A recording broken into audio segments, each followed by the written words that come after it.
சுற்றுச்சூழலை விலையாக கொடுத்து வாங்கும் வளர்ச்சியானது ஆபத்தானது அப்படின்னு சொன்னாங்க கனிமொழி அவர்கள்.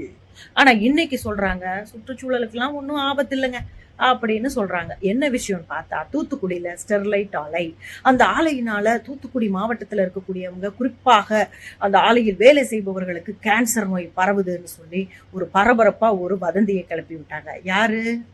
திராவிட மாடல் தான். அப்போ ஏடிஎம்கே பீரியட் அந்த டைம்ல அந்த ஆலையவே க்ளோஸ் பண்ணணும் பயங்கரமான ஒரு பிரச்சனையை கிளப்பி துப்பாக்கி சூடெல்லாம் நடந்தது. அதுல 13 பேர் அநியாயமாக உயிரிழந்தார்கள். அன்னைக்கு அந்த சுற்றுச்சூழலை பாதிக்கக்கூடிய அந்த ஆலை ஆபத்தானதுன்னு சொன்ன கனிமொழி அக்கா இன்னைக்கு சுற்றுச்சூழலுக்கெல்லாம் ஒன்றும் பிரச்சனை இல்லைங்க, ஆபத்து இல்லைங்க அப்படின்னு சொல்லி அதை தொடங்குவதற்கான மனுவை வாங்கியிருக்கிறார்கள்.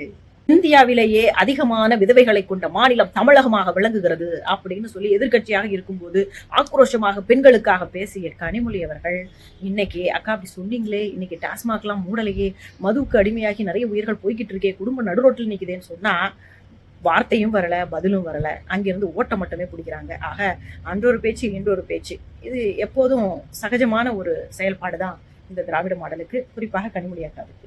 சுற்றுச்சூழலை விலையாக கொடுத்து வாங்கும் வளர்ச்சியானது ஆபத்தானது அப்படின்னு சொன்னாங்க கனிமொழி அவர்கள்.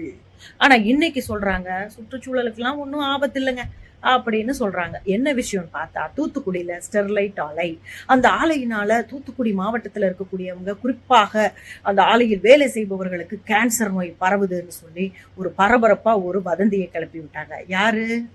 திராவிட மாடல் தான். அப்போ ஏடிஎம்கே பீரியட் அந்த டைம்ல அந்த ஆலையவே க்ளோஸ் பண்ணணும் பயங்கரமான ஒரு பிரச்சனையை கிளப்பி துப்பாக்கி சூடெல்லாம் நடந்தது. அதுல 13 பேர் அநியாயமாக உயிரிழந்தார்கள். அன்னைக்கு அந்த சுற்றுச்சூழலை பாதிக்கக்கூடிய அந்த ஆலை ஆபத்தானதுன்னு சொன்ன கனிமொழி அக்கா இன்னைக்கு சுற்றுச்சூழலுக்கெல்லாம் ஒன்றும் பிரச்சனை இல்லைங்க, ஆபத்து இல்லைங்க அப்படின்னு சொல்லி அதை தொடங்குவதற்கான மனுவை வாங்கியிருக்கிறார்கள்.